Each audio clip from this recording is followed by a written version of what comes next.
Bonjour à tous, j'espère que vous vous portez bien en cette période un peu difficile et anxiogène, dont on commence doucement à voir le bout. Alors certains d'entre nous ont la chance de pouvoir travailler, on a quand même un métier qui est propice au télétravail, en ce qui nous concerne la gestion de projets de développement, de projets cloud, Azure, DevOps, Agile. Et bien pour les autres qui n'ont pas un métier qu'ils peuvent exercer à distance, ou bien pour qui les projets ou les clients ont mis les choses un petit peu en stand-by ou au ralenti, eh bien c'est peut-être l'occasion d'utiliser une partie de ce temps libre pour se former et puis acquérir de nouvelles compétences. Alors quand je dis une partie de ce temps libre, eh bien on est quand même tous donc confinés, c'est une situation un peu stressante. On n'a pas forcément envie de se surmener, d'en faire trop, mais néanmoins, en accordant 1 heure ou 2 heures par jour à des nouveaux sujets, eh bien, on a l'opportunité, mis bout à bout, de bien avancer et de faire de belles choses. Donc j'ai profité de ce temps libre, ce temps mort, je ne sais pas comment on peut dire, pour avancer sur 2 certifications, les certifications Microsoft Azure AZ300 et AZ301, que j'avais initié en septembre 2019. Et il faut dire que c'est quand même des certifications qui sont assez chronophages. Assez chronophages. Et puis en plus, celles-ci sont particulièrement conséquentes, de par tous les sujets qui sont abordés. Néanmoins, avec le recul, je pense qu'avec la bonne méthodologie, eh bien, c'est possible. Et c'est donc l'objet de cette vidéo de vous expliquer la façon dont je m'y suis pris, la façon dont j'ai travaillé, et quel support j'ai utilisé pour travailler sur ces 2 certifications et les obtenir. Alors une dernière remarque avant de passer à la suite, eh bien, c'est mon point de vue sur ces certifications et sur les certifications en général. La première chose, je dirais qu'elles ne remplacent pas du tout l'expérience concrète sur les différents sujets techniques, mais elles en sont fortement complémentaires. Alors si je prends mon exemple pour illustrer ça, eh bien, je suis développeur, chef de projet technique à la base, et j'ai utilisé le cloud de façon à héberger les applications ou les solutions que je développais, qu'on développait. Et j'ai donc une consommation du cloud qui allait dans ce sens-là. J'ai commencé naturellement par utiliser et prendre en main les services de type qu'on appelle compute, type les services IaaS, les machines virtuelles, les services plus orientés PaaS, type App Service par exemple, type conteneur, dans le but d'héberger donc les applications, de répondre aux besoins que j'avais à l'instant T. Et ce qui me manquait peut-être avec le recul, c'était une vision plus globale de tout ce que permet de faire le cloud. Et peut-être que si je l'avais eu, j'aurais utilisé des services, des outils plus adaptés dont je ne soupçonnais même pas à ce moment-là l'existence. Le deuxième aspect, quant à lui, c'est le fait que ces certifications-là abordent un nombre extrêmement large de sujets. J'ai pas envie de dire énorme, mais presque. Et donc, en fin de compte, on aborde chaque service. Si vous voulez, le cloud, c'est un ensemble de services natifs fournis par Microsoft, Azure, Google, etc., auxquels viennent se greffer en plus une place de marché, donc des services fournis par des éditeurs tiers. Et au sein de ces services natifs, donc développés, fournis initialement par le cloud provider, par Microsoft en l'occurrence, il y a déjà en fait une multitude de services. C'est énorme, avec parfois même une redondance qui n'est pas forcément facile à appréhender au premier abord. Si je prends l'exemple de Microsoft Azure, eh bien, il y a peut-être 4 ou 5 load balancers différents qui en fait se comportent tous de façon différente, ne font pas la même chose. Mais quand on débarque sur le cloud de Microsoft, eh bien, c'est pas forcément évident d'appréhender ou de comprendre la différence entre tous ces services-là. Donc, l'avantage de ces certifications, c'est qu'elles permettent déjà d'identifier chaque service, de comprendre à un très haut niveau ce qu'ils font individuellement, sans toutefois aller dans le détail de chaque service, et sans toutefois devenir, en fin de compte, expert sur chacun des services. La certification, donc le diplôme, s'appelle expert, mais j'estime qu'à la fin, on n'est pas expert, on n'a pas l'expérience sur chacun des services proposés par le cloud. Les supports que j'ai très largement utilisés et consommés, eh bien, c'est la vidéo. À commencer par Udemy, pour quelques dizaines d'euros, je crois 15 euros, il me semble même pas. Bah, j'ai trouvé les cours qui portaient sur AZ300 et 301. Et j'ai donc suivi ces cursus-là, sachant qu'il faut quand même faire attention parce que quand on essaye de regarder 40 ou 50 heures de vidéos d'affilée, bah, concrètement c'est impossible, hein. C'est soporifique. Donc c'est plus un support dans lequel je venais piocher, j'alternais avec d'autres supports, dont je parlerai juste après. Et l'autre excellente source de vidéos, bah, c'est tout simplement YouTube. Et en ce qui concerne les techno Azure, ben, il y a deux channels qui sont excellents. C'est tout simplement le canal Microsoft Azure, la chaîne Microsoft Azure officielle, qui est extrêmement fournie en sujets divers et variés, et Azure Academy. Donc avec ces deux bibliothèques de vidéos, bah, j'arrivais à adresser quasiment tous les sujets que je rencontrais lors de la formation. Si je prends par exemple, si on tape Azure AD Connect, bah voilà, on tombe tout de suite sur Azure Academy, une vidéo très intéressante d'initiation à Azure AD Connect qui permet de faire le lien entre un Azure AD et un Active Directory on-premise, donc localisé sur les serveurs physiques de l'entreprise.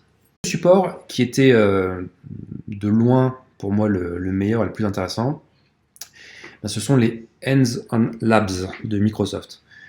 Donc ces labs, ce sont tout simplement des TP qui sont décrits en plusieurs étapes, et on se contente de suivre les étapes les unes après les autres.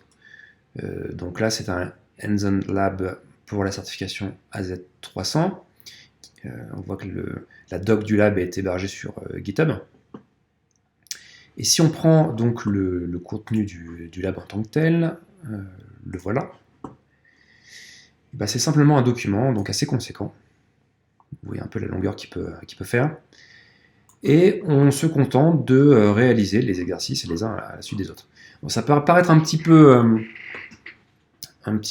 bête et procédural comme ça, mais en fin de compte, c'est ce qui permet de mettre le plus les mains dans le cambouis, tout simplement. Et comme je suis convaincu que c'est par la pratique qu'on apprend, eh bien c'est par ce biais-là que j'ai appris le plus de choses et que j'ai retenu le plus de choses. Quand on bachote à partir de la documentation ou des vidéos, c'est souvent des connaissances qui sont assez volatiles. On les retient parce qu'il faut les retenir pour la certification, pour l'examen. Et en fin de compte, je trouve que on les oublie assez rapidement. Tout ce qu'on fait concrètement par le biais de lab, eh ben, souvent ça reste plus longtemps. Alors la grosse controverse avec ces labs, c'est que j'ai essayé de les réaliser avec le crédit qu'offre Microsoft pour tester le cloud. Néanmoins, c'est pas évident, c'est très limite. C'est souvent des labs où on est amené à déployer une machine virtuelle, c'est raisonnable.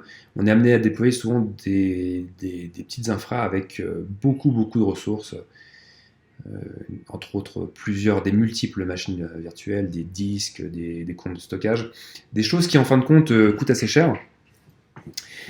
Et si on arrive à réaliser le lab rapidement, en l'espace de quelques heures, on arrive au bout, on supprime les ressources, ça va, on arrive à s'en tirer pour un budget assez raisonnable. Dès lors qu'il faut laisser l'environnement en ligne plus d'une journée, là, attention, ça peut rapidement coûter cher. Donc j'ai encore du mal à comprendre la stratégie de Microsoft par rapport à ces labs qui sont néanmoins très bien conçus, mais ils fournissent pas, je trouve, les environnements suffisants pour pouvoir les mettre en œuvre. Le dernier point, c'est que pour celle-là, au fur et à mesure, chaque étape, je prenais des notes. Et ça me permettait donc de retenir de façon plus pérenne différentes étapes. Rapport qui est vraiment excellent, qui permet de se faire une bonne idée des sujets traités dans la certification, eh bien, ce sont les tests blancs. Le partenaire de Microsoft pour les tests blancs le voilà, c'est MeasureUp. Et donc on achète l'accès à cette plateforme de test et on a dès lors accès à des tests blancs. Donc ici AZ300, AZ301.